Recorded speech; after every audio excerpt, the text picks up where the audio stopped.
नमस्कार दोस्तों, मैं प्रियांश रोगन जी स्वागत करता हूं आपका आपके पसंदीदा YouTube चैनल सक्सेस गुरुजी में। जैसे कि आपको पता है कि मैं आपको रेशियो एंड प्रोपोर्शन, अनुपात या समानुपात वाला चैप्टर पढ़ा रहा हूं। मैंने आपको पहली वीडियोस उसमें पढ़ा दिया जिसमें आपको रेशियो, इनवर्स रेशियो और कंपाउंड रेशियो के बारे में मैंने आपको जानकारी दी है। तो जाकर जिस भी स्टूडेंट ने मेरे वो वीडियोज ना देखी वो जरूर देखिए। और हम आज आगे बढ़ते हैं, ठीक है दोस्तों। तो हम आज आगे बढ़ने वाले हैं और आगे हम पढ़ेंगे रेशियो ही चीज पढ़ेंगे, रेशियो को ही पढ़ेंगे पहले, उसके बाद हम प्रोपोर्शन की तरफ बढ़ेंगे, ठीक है। तो अनुपात हम पढ़ेंगे। अनुपात में हम आज क्या पढ़ेंगे? डुप्लीकेट रेशियो क्या होता है, डुप्लीकेट रेशियो क्या होता है, ठीक है, जिसको आप वर्ग अनुपात कहते हैं, ठीक है। डुप्लीकेट रेशियो क्या होता है, सब डुप्लीकेट क्या होता है। चलिए पहले हम सबसे पहला हेडिंग डालिए डुप्लीकेट रेशियो। डुप्लीकेट रेशियो जिसे हिंदी में कहते हैं वर्गानुपात, हिंदी में कहते हैं वर्गानुपात, ठीक है दोस्तों। जैसा कि नाम से ही पता चल रहा है आपको, डुप्लीकेट का भी मतलब समझ में आ जाता है। वर्गानुपात से तो सारी ही चीजें क्लियर हो जाती है कि वर्गानुपात वर्ग करना है, ठीक है। अगर आपको किन्हीं भी दो नंबर्स का, किन्हीं भी दो संख्याओं का या दो क्वांटिटी का अगर आपको रेशियो दिया है, मान लीजिए 4:5 दिया है, सपोज कीजिए 4:5 दिया है। अगर आपको उसका डुप्लीकेट रेशियो पूछा जाए, कि डायरेक्ट क्वेश्चन पूछ लिया कि डुप्लीकेट रेशियो क्या होगा, डुप्लीकेट रेशियो क्या होगा या वर्गानुपात क्या होगा इसका, हिंदी में अगर पूछे वर्गानुपात, तो आपको कुछ नहीं करना, सिंपल सा जो आपको क्वांटिटी यहां पर दी गई है उसका स्क्वायर कर दो और उसके रेशियो में जो यहां पर क्वांटिटी दी गई है उसका स्क्वायर कर दो। सीधा का सीधा आपका जो है 16:25 यहां पर आ जाएगा। वर्गानुपात आपका सिंपल सा ये पूछा जाएगा, ठीक है दोस्तों। अगर आपसे 2:3 का पूछ ले या 6:9 का पूछ ले, चलो 6:9 का पूछ ले, तो कैसे करोगे डुप्लीकेट रेशियो, ठीक है। तो आपको सबसे पहले इसको या तो 2:3 में डिवाइड डायरेक्ट कर लो, पहले ही कर लो 2:3 में डिवाइड, वरना आपको 6:9 दिया गया है। अगर आपने पहले डिवाइड नहीं करते, बाद में करते हो, तो आपको क्या करना पड़ेगा, 2 दूनी 4 और 3 तिया 9, ठीक है दोस्तों। या तो ऐसे कर लो या फिर 36:81 कर लो, ठीक है। तो भी आपका वही वैल्यू आएगी, 9 चौक 36 और 9 9 81, 9 चौक 36 9 9 81। या तो ऐसे कर लो डायरेक्ट, आप 6 का स्क्वायर कर लो, या फिर आप क्या करो, पहले इनको 2:3 में डिवाइड करो, फिर उसके बाद आप अनुपात निकालो, वर्गानुपात निकालो, इसके बाद 2/3 में लिख के, या फिर क्या करो, पहले वर्गानुपात कर लिया, फिर उसके बाद आपने इसका अनुपात निकाल लिया, ठीक है दोस्तों। तो आपका जो आंसर हो जाएगा A:B का डुप्लीकेट रेशियो हो कितना जाएगा, 4:9 और 4:9 इस केस में भी आपका ये हो जाएगा, ठीक है। बढ़ते हैं हम आगे। बहुत ही ज्यादा आसान था, इस वजह से मैंने आपको 2 ही क्वेश्चन कराए हैं इसके, और क्वेश्चन की प्रैक्टिस आज हम बहुत सारे क्वेश्चन प्रैक्टिस करेंगे, जिससे आपका सारा का सारा चैप्टर अच्छे से क्लियर हो जाएगा रेशियो क्या होता है, ठीक है। बढ़ते हैं हम आगे और हम पढ़ेंगे अब सब डुप्लीकेट, सब डुप्लीकेट जिसे हिंदी में कहते हैं वर्गमूलानुपात, वर्गमूलानुपात, ठीक है। आपको नाम से ही पता चल रहा होगा, वर्गमूल, कहीं ना कहीं वर्गमूल आ रहा है, इसका मतलब क्या, स्क्वायर रूट आपको करना पड़ेगा, ठीक है दोस्तों। आपको क्वेश्चन कुछ इस तरह से दिया जाएगा, A:B का आपको रेशियो दिया गया है 25:36, 25:36 सपोज किए दिया गया है। तो आपको उसका सब डुप्लीकेट रेशियो निकालना है कि क्या होगा। आपको कुछ नहीं करना, जो यहां पर टर्म दी गई है उसका अंडर रूट कर लो, और जहां पर चीज दी गई है उसका अंडर रूट कर लो, बस इतना सा काम है। तो आपका जो सब डुप्लीकेट रेशियो आ गया वो कितना आ गया, 5:6 will be your right answer. समझ में आई बात इतनी। चलिए इसमें एक क्वेश्चन और कर सकते हैं, जैसे, ठीक है, इसमें एक तरह से और कर सकते हैं। अगर आपसे क्वेश्चन पूछा जाए A:B का अगर अनुपात 81:121 दिया गया है, 81:21 दिया गया है, अगर आपको इसका मतलब कि सब डुप्लीकेट रेशियो निकालना है या फिर वर्गमूलानुपात निकालना है, तो आपको यहां पर अंडर रूट, यहां पर अंडर रूट, तो आपका वैल्यू क्या आ गई answer, 9:11 will be your right answer, ठीक है। बहुत ज्यादा इजी क्वेश्चन है, डायरेक्ट क्वेश्चन पूछे जाते हैं आपसे दोस्तों कि इस नंबर का या इस रेशियो का वर्गमूलानुपात क्या होगा, सब डुप्लीकेट रेशियो क्या होगा, सब ट्रिप्लीकेट रेशियो क्या होगा, ट्रिप्लीकेट रेशियो क्या होगा, और डुप्लीकेट रेशियो क्या होगा, ठीक है। तो इन चीजों का आपको डायरेक्ट याद रखना है, क्वेश्चन डायरेक्ट पूछे जाते हैं आपसे। चलिए तो समझ में आ गया होगा। चलिए बढ़ते हैं अब हम अपने ट्रिप्लीकेट रेशियो की तरफ। Triplicate ratio, triplicate ratio. Triplicate ratio का मतलब क्या होता है? घनानुपात। घनानुपात, आपको घन से समझ में आ गया होगा क्या? आपको क्यूब करना है, सिंपल सी बात है, आपको क्यूब करना है, सिंपल सा। आपको A/B की वैल्यू अगर दी गई है 6:9, ठीक है, अगर आपसे इसका ट्रिप्लिकेट रेशियो पूछ लिया जाए क्या होगा, तो आपको 6 का क्यूब कर देना है। कितना होगा? 216, ठीक है, 216। और इसका कितना होगा? 729। तो आपका जो सही आंसर हो जाएगा वो कितना आ जाएगा? 216:729। अगर आपका P रेशियो क्यों की वैल्यू, देखो इसमें एक चीज और मैं घुमाता हूं, चलिए। अगर आपसे क्वेश्चन पूछा जाए क्या, अगर आपसे क्वेश्चन पूछा जाए P रेशियो क्यों का जो रेशियो है वो आपको कितना दिया गया है? चलिए 2:5 दिया गया मान लीजिए, ठीक है। आपको निकालना है triplicate ratio of Q ratio P। इस तरह से घुमाता है क्वेश्चन को। क्वेश्चन को घुमाने के तरीके होते हैं, ठीक है। क्वेश्चन के जो आपका सबसे पहला आंसर होगा वो क्या होगा? 8:25, और आप इसको 125, सॉरी 8:125, और आप इसको टिक करके आ जाओगे। आप सोचोगे सही है, बिल्कुल सही है, मगर क्या पूछा है इसने क्वेश्चन में? इसने क्वेश्चन में पूछा है आपसे ट्रिप्लिकेट रेशियो तो पूछा है, मगर क्यू रेशियो P का पूछा है। इस बार आपसे क्यू रेशियो P का पूछा है, तो आपका जो सही आंसर होगा वो क्या होगा? 125:8, ठीक है दोस्तों। तो आपका ये आंसर होगा, ना कि ये। तो इस तरह से क्वेश्चन इसमें फंसाए जाते हैं। अभी सारे क्वेश्चन आपको कराऊंगा, तब आपको सारी की सारी चीजें क्लियर हो जाएंगी, ठीक है दोस्तों।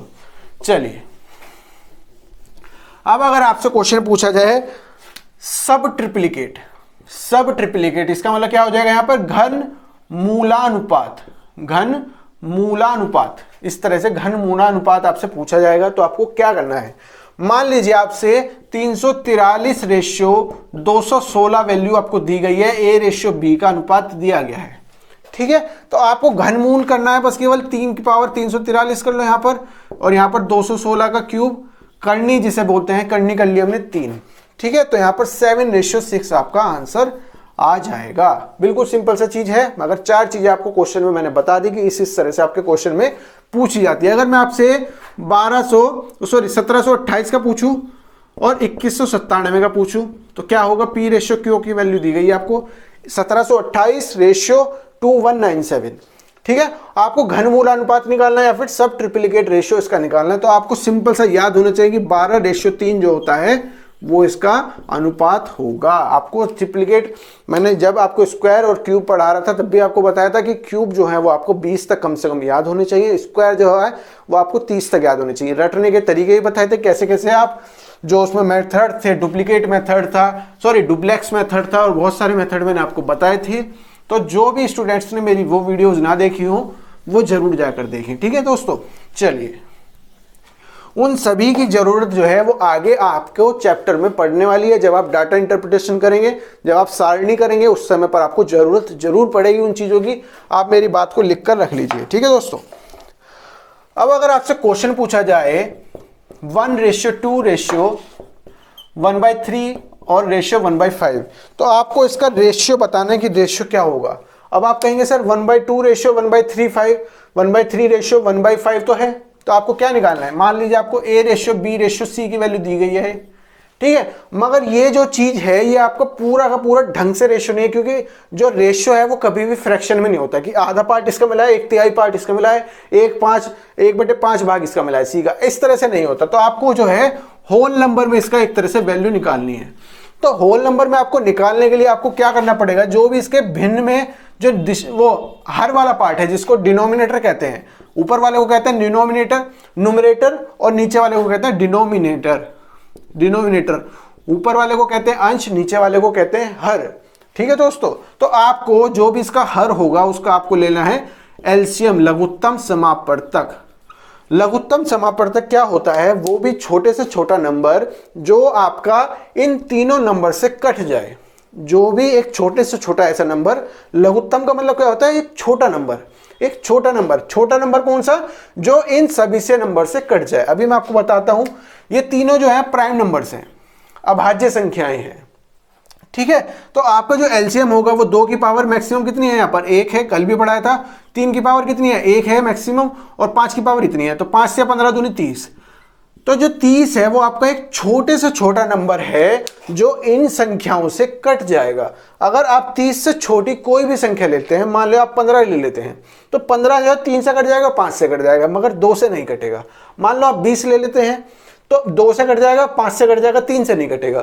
ठीक है, तो छोटे से छोटा नंबर ये है जो इन तीनों संख्याओं से कट जाएगा। इसके बाद आपका 60 भी आ सकता है और 90 भी आ सकता है, इनका कोई सा भी मल्टीपल होगा वो कट जाएगा।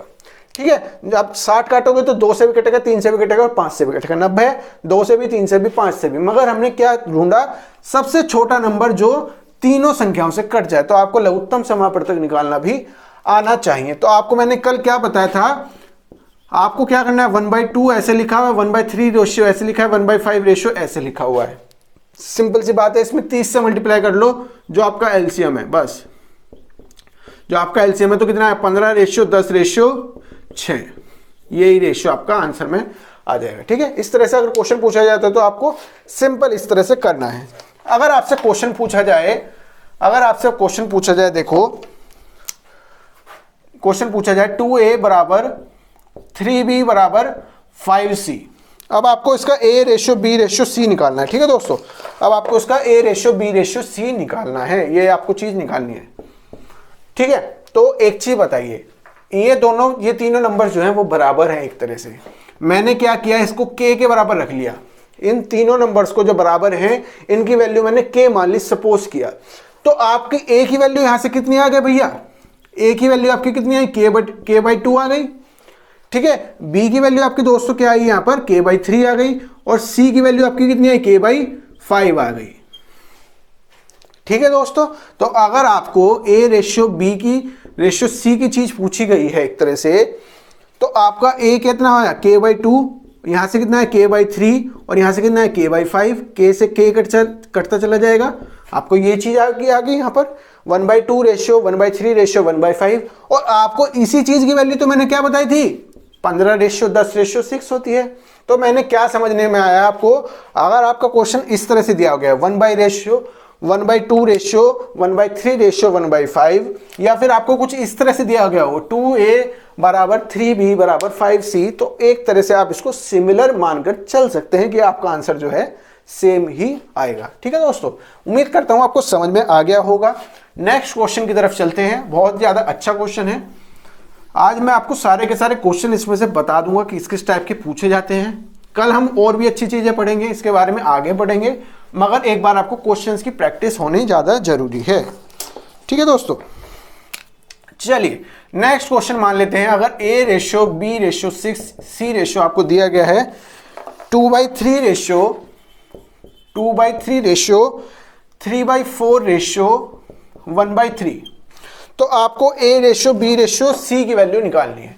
तो आपको a:b:c की वैल्यू निकालनी है। अब आप कहेंगे सर ये रेशियो में तो है, मगर हमें होल नंबर में चाहिए, जैसे हम पहले करते हुए आ रहे थे। तो हमने होल नंबर में बनाने के लिए हमें क्या करना पड़ा, हमें 3 का 4 का, 3 तो सेम ही है, 3 का 4 का एलसीएम लेना पड़ा, लघुत्तम समापवर्तक, छोटे से छोटा ऐसा नंबर जो 3 से भी कट जाए और 4 से भी कट जाए। इसमें करने की जरूरत नहीं है, बट डायरेक्ट आप 12 याद रख लो, क्योंकि 3 का जो है वो भी एक प्राइम नंबर है और 2 जो है वो भी एक तरह से 2 है। तो 12 जो है वो 3 से भी कटेगा और 4 से भी कटेगा, सबसे छोटा नंबर है।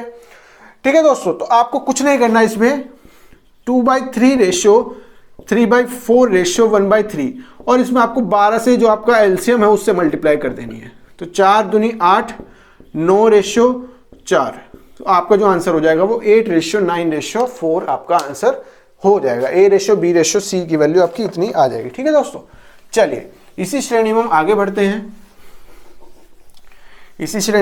बढ़ते हैं। और आपसे अगर क्वेश्चन पूछा जाए कुछ 2a बराबर या 2a ratio 6b ratio 15c, तो एक क्वेश्चन मैंने आपको पहले भी करा दिया। अब जिस भी स्टूडेंट को समझ में आ गया हो तो वो मुझे a:b:c की वैल्यू निकाल कर जल्दी से बताए। क्या मैंने बताया था आपको, अगर ये दोनों, सॉरी हाँ चलिए ऐसे ही रख लेते हैं ना, ये वैसे बराबर में है, ये एक तरह से बराबर में है। तो ठीक है दोस्तों, तो मैंने क्या किया, इसको k के बराबर रख लिया। सपोज किया 2a की बराबर वैल्यू जो है k है, और 6b की वैल्यू भी k है, और 15c की वैल्यू भी k है। तो आपको a की वैल्यू यहां से क्या निकल गया, k/2 आ गई, बी की वैल्यू निकल कर क्या आई, k/6 आ गई, और सी की वैल्यू कितने निकल गई, k/15 आ गई, k/15 आ गई। तो आपको A/B/C की वैल्यू कितनी निकल कर आई यहां पर, k/2, k/6 और k/15। k से k कटता चला जाएगा ऐसे। तो आपको एक चीज समझ में आई क्या, 2 आया, 6 आया और 15 आया एलसीएम में। अब इन तीनों नंबर्स को आपको हटाना है, तो आपको क्या लेना पड़ेगा, इनका एलसीएम लेना पड़ेगा, लघुत्तम समापवर्तक इनका लेना पड़ेगा। तो यहां पर कितना है प्राइम नंबर, इसका 2 है, 2 का तो प्राइम नंबर 2 ही होता है। इसके प्राइम फैक्टर्स कितने हो सकते हैं, 2 × 3, 3 दूनी 6 होते हैं। इसके कितने हो सकते हैं, 5 × 15, 3 × 5 हो सकते हैं, इससे ज्यादा तो नहीं हो सकते, 5 × 15 यही चीज है। तो आपको एलसीएम लेने में क्या हुआ, 2 आ रहा है, 2 की मैक्सिमम पावर कितनी है, 1 ही है। 3 आ रहा है, 3 की मैक्सिमम पावर कितनी है, 1 ही है। और 5 आ रहा है, 5 की मैक्सिमम पावर कितनी है, 1 ही है। तो 5 से 15 दूनी 30 आ गया इसका एलसीएम। बहुत ही सिंपल से क्वेश्चन है, इसका 30 आ गया एलसीएम। जब आपका 30 आ गया तो आपको यहां पर 30 से मल्टीप्लाई और कर देनी है, बस सिंपल सी बात है। तो आपका जो रेशियो आएगा वो कितना आएगा, 15:5:2। ये आपका आंसर वहां पर हो जाएगा। समझ में आ गई बात, कैसे कैसे हम कर रहे हैं।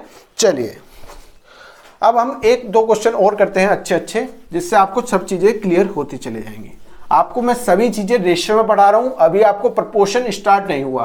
प्रपोर्शन में भी क्वेश्चन आपके पूछे जाते हैं कि फर्स्ट प्रपोर्शन क्या है, थर्ड प्रपोर्शन क्या है, मिड प्रपोर्शन क्या है, वगैरह वगैरह। अगर आपसे क्वेश्चन कुछ इस तरह से पूछा जाए, 2/3a बराबर 1/5b बराबर 4/5c, तो आपको A/B/C की वैल्यू निकालनी है। ठीक है दोस्तों, चलिए A/B/C की वैल्यू आपको निकालनी है। चलिए जिस भी स्टूडेंट को समझ में आ गया वो जरूर करो। चलो अब अगर आपसे इसको क्या है, बराबर आपने k मानकर रख लिया, ठीक है, तो आपकी a की वैल्यू कितनी आई, 3k/2 आ गई, सिंपल सी बात है। इसकी वैल्यू को डायरेक्ट रखो अब तो आपको A/B/C की वैल्यू निकालनी है। ठीक है, तो 3k/2 5k/1 या 5k ही रख लो, तो 5k/4 आ गई। ठीक है, ये वैल्यू आपकी निकल जाएगी, k से k कट जाएगा तो k यहां पर खत्म, k यहां पर खत्म, k यहां पर खत्म। ठीक है, आपका 2 और 4 का एलसीएम कितना होता है भैया, 2 से काटो 4 होगा, क्योंकि 4 को 2 से भी काटा जा सकता है और 1 से भी काटा, 4 से भी काटा जा सकता है। अगर यहां पर हम 2 रख लेते तो k इससे कटता है, केवल इससे नहीं कटता। तो आपका 2 और 4 का एलसीएम कितना है, 4। तो आपको 4 से मल्टीप्लाई और कर देनी है, बस सिंपल सी बात है। तो 4 से 4 कटा, ये 2 बार कटा, 6:20:5। ठीक है, तो यही आपका सही आंसर हो जाएगा। उम्मीद करता हूं समझ में आ रहा होगा आपको